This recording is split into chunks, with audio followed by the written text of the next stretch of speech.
एकदा की उन्हाळ्याला सुरुवात झाली की घर कामातले हे वाळवणाचे पदार्थ बनवायला लगेचच सुरुवात होती. तर वाळवणाच्या पदार्थामध्ये आज आपण बनवतोय उपवासाची मस्त अशी खमंग खुसखुशीत बटाटा आणि साबुदाण्याची चकली. परंतु आज आपण जी चकली तयार करणार आहोत ना, ही आपण कुठलाही साचा मशीन न वापरता कुकरच्या एका शिट्टीमध्ये ही चकली तयार करणार आहोत. अतिशय साध्या सिंपल सोप्या पद्धतीने आज मी तुमच्याबरोबर ही रेसिपी शेअर केलेली आहे. आणि चकल्या म्हणाल ना तर अगदी दुप्पट तिप्पट नाही तर चौपट फुलणारे आहे. बऱ्याच वेळा तुम्ही चकल्या बनवल्या असेल, परंतु काय होतं कधीतरी छोटी मोठी चूक जरी झाली ना तरीही या चकल्या खाताना कडक लागतात किंवा साबुदाणा व्यवस्थित असा फुलला जात नाही, खाताना तो जास्तच कडक लागतो. तर तसं होऊ नये यासाठी एक भन्नाट ट्रिक सुद्धा वापरलेली आहे. त्यामुळे अजिबात व्हिडिओ कुठेही स्किप न करता अगदी शेवटपर्यंत नक्की पहा. चला तर मग वेळ न घालवता लगेचच आपल्या रेसिपीला आपण सुरुवात करूया. रेसिपी नेहमीप्रमाणेच अगदी साधी सिंपल सोपी आहे, त्यामुळे तुम्हाला नक्कीच आवडणार आहे. तर त्यासाठी रेसिपीला एक लाईक जरूर करा.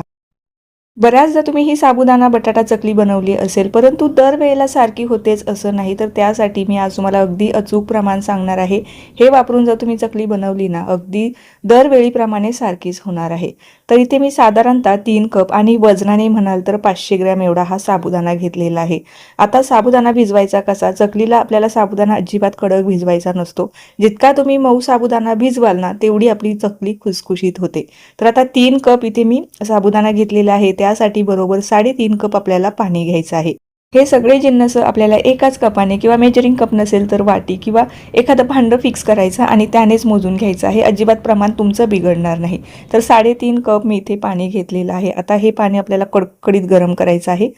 तोपर्यंत आपण हे साबुदाणा स्वच्छ धुवून घेऊया. कडकडीत पाण्यामध्ये आपल्याला हा साबुदाणा भिजवायचा आहे, म्हणजे छान असा मऊसूत भिजला जातो. आता साबुदाणा सुद्धा इथं व्यवस्थित स्वच्छ धुवून घेतलेला आहे 2 ते 3 पाण्याने आणि पाणी सुद्धा छान गरम झालेलं आहे. तर ह्या गरम पाण्यामध्ये आपल्याला एक 4 ते 5 तास हा साबुदाणा भिजवायचा आहे. जर तुमच्याकडे वेळ असेल ना तर रात्रभर हा साबुदाणा भिजवा. जितका छान मऊसूत भिजेल ना तितकी छान आपली चकली तयार होते. तर ही गोष्ट साबुदाणा भिजवताना अजिबात कुठेही विसरू नका. आता हा मी रात्रभरासाठीच भिजत ठेवणार आहे. जर तुमच्याकडे कमी वेळ असेल तर एक 4 ते 5 तास जरी भिजवला ना तरीही चालेल. आता इथे मी अर्धा किलो साबुदाण्यासाठी 1.5 किलो बटाटा घेतलेला आहे. आता हे बटाटे स्वच्छ धुवून आपल्याला हे उकडून घ्यायचे आहे. चकली बनवताना ना बटाट्याचं प्रमाण सुद्धा जास्त मॅटर करतं इथे, कारण जर जास्त प्रमाणात बटाटे जर राहिले ना तर चकल्यासुद्धा जास्त खुसखुशीत होत नाही. त्यामुळे थोडंसं साबुदाणा कमी घ्यायचा आहे. म्हणजे अर्धा किलोसाठी 1.5 किलो बटाटे हे एवढे पुरेसे आहे. थोडाफार जास्त झालं म्हणजे साधारणतः 2 किलो बटाटे जरी घेतले ना तरीही चालेल. परंतु एवढं 1.5 किलो जो आहे ना त्यामध्ये आपला साबुदाणासुद्धा छान दिसतो आणि छान खुसखुशीत होतो. थोडंफार कमी जास्त झालं तर चालू शकतं, पण 2 किलोपेक्षा जास्त घेऊ नका. अर्धा किलोसाठी 1.5 किलो हे परफेक्ट असं प्रमाण इथे मी सांगितलेलं आहे. थोडंफार कमी झालं तर काहीच हरकत नाही. आपला साबुदाणा हे बघा असा छान व्यवस्थित भिजला गेलेला आहे, कारण आपली जी बटाटा साबुदाण्याची जी चकली आहे ना पूर्णपणे ह्या साबुदाण्यावरती डिपेंड आहे. साबुदाणा जर कडक भिजला गेला ना तर खाताना साबुदाणा दाताखाली येतो आणि आपल्या चकल्यासुद्धा फार कडक होतात. तर त्यासाठी आपल्याला असा मऊसूत साबुदाणा भिजवायचा आहे. हे पहा इथे तुम्हाला दिसत असेल बराचसा चिकट आहे. मऊसूत साबुदाणा भिजवला की चकल्यासुद्धा छान खुसखुशीत होतात. आता हा साबुदाणा आपल्याला छान असा मोकळा करून घ्यायचा आहे, कारण गरम पाणी टाकल्यामुळे ना हा बऱ्यापैकी जास्त चिकट झालेला आहे. संपूर्ण साबुदाणा आपल्याला अशाच पद्धतीचा भिजवून घ्यायचा आहे. इथे तुम्हाला अगदी जवळून दाखवते, त्यावरून तुम्हाला अंदाज येईल की हा साबुदाणा कशा पद्धतीचा भिजला आहे. अगदी जास्त कमी पाण्यामध्ये भिजवू नका. कमी पाण्यात भिजला तर साबुदाणा चकल्या कडक होण्याची किंवा वातट होण्याची शक्यता जास्त असते. त्यामुळे हा साबुदाणा हे पहा असा व्यवस्थित भिजला गेला पाहिजे. एकदा की साबुदाणा आणि बटाट्याचं जर प्रमाण व्यवस्थित आलं ना आपल्या चकल्या कधीच फसणार नाही.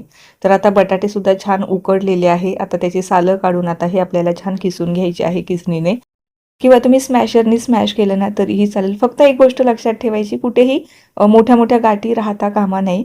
तशाही ह्या ज्या चकल्या आहेत ना आपण साच्याचा वापर न करता तयार करणार आहोत, तर एवढा काही फरक पडत नाही. परंतु व्यवस्थित असा बारीक असेल ना तर आपल्याला चकल्या पाडायला सुद्धा सोप्या जाणार आहे. बटाटा छान माझा किसून झालेला आहे. जो साबुदाणा भिजवलेला होता तो सुद्धा आपण आता ह्या मिश्रणामध्ये टाकून घेऊया.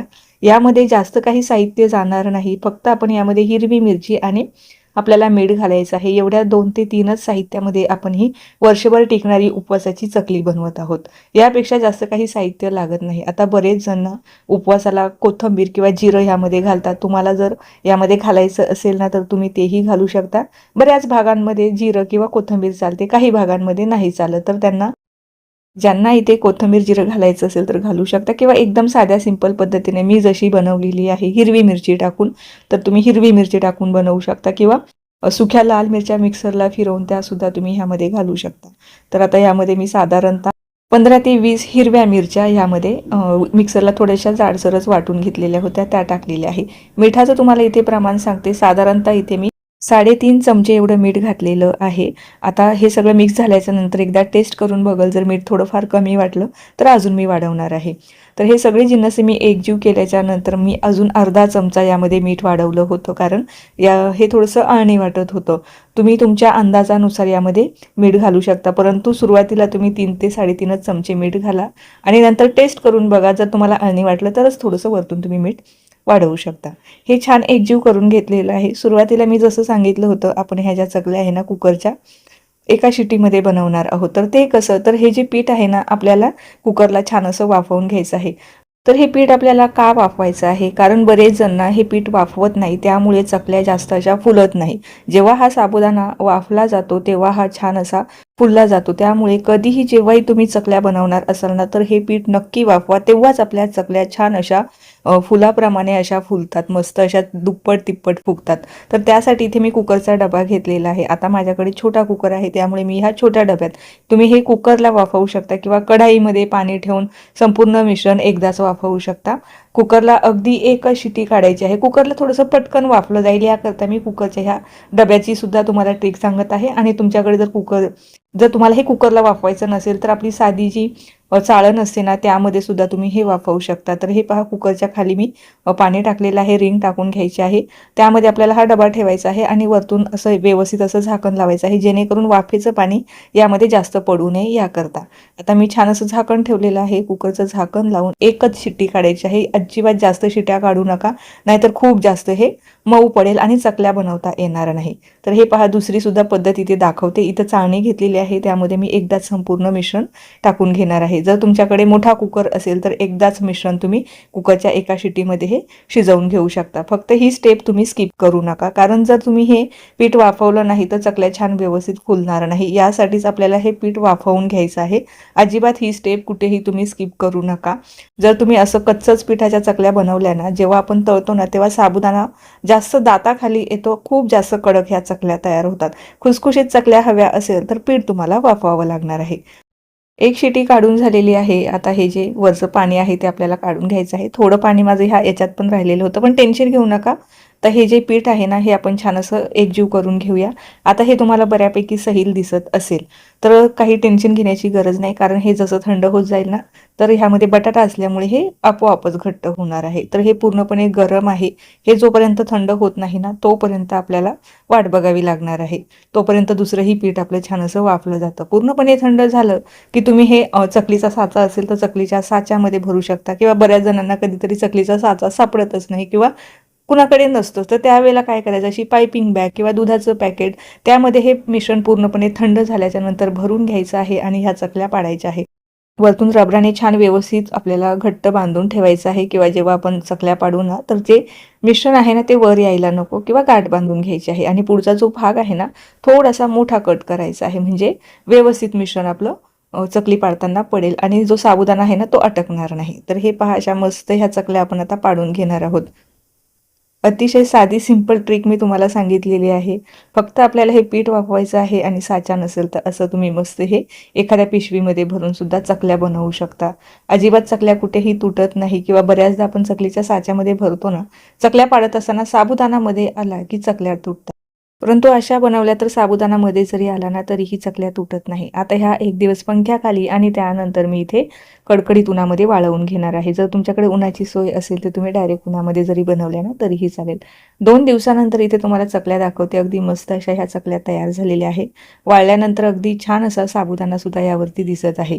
आता ह्या तुम्ही अगदी हवाबंद डब्यामध्ये जर भरून ठेवला ना, वर्ष ते 2 वर्ष अजिबात खराब होत नाही.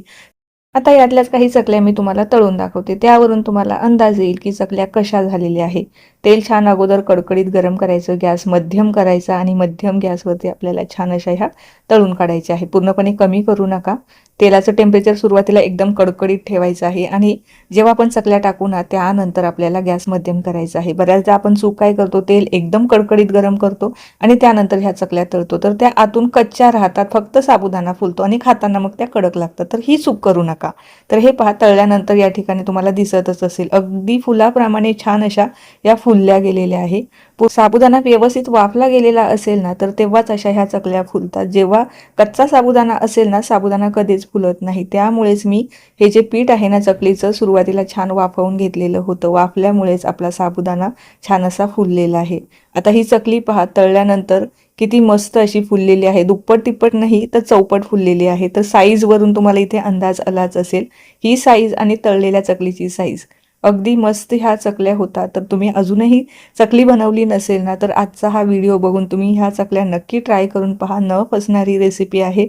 अजिबात कुठेही तुमच्या चकल्या बिघडणार नाही, फसणार नाही. जे प्रमाण सांगितलेले आहे ते अगदी अचूक आहे, परफेक्ट आहे. त्यामुळे अगदी विश्वासाने तुम्ही ही चकलीची रेसिपी ट्राय करून पहा. अजिबात तुमची चकली कुठेही बिघडणार नाही. पहिल्यांदा जरी ट्राय केलं असेल तर जे मी प्रमाण सांगितलेलं आहे ते अगदी परफेक्ट आहे. त्यामुळे तुमची चकली बिघडण्याचे चान्सेस अगदी 0% आहे.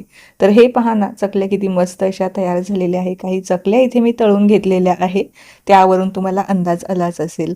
तर ही चकलीची रेसिपी जरूर ट्राय करा आणि कशी झाली ना ते मला कळवायला अजिबात कुठेही विसरू नका. आता ही रेसिपी पाहत पाहत जर तुम्ही इथपर्यंत आलाच असाल, चॅनलवर जर नवीन असाल, चॅनलला अजून सबस्क्राईब केले नसेल तर नक्की सबस्क्राईब करा.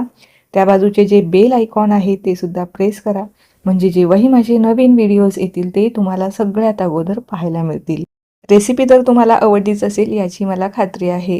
लाईकही तुम्ही करणार आहे, परंतु त्यासोबत ना एक छोटीशी कमेंट द्या, जेणेकरून मला अजूनच नवनवीन आणि सोप्या रेसिपी तुमच्याबरोबर शेअर करायला प्रोत्साहन मिळणार आहे. चला तर मग पुन्हा भेटूया अशाच काही नवीन आणि सोप्या रेसिपीसोबत.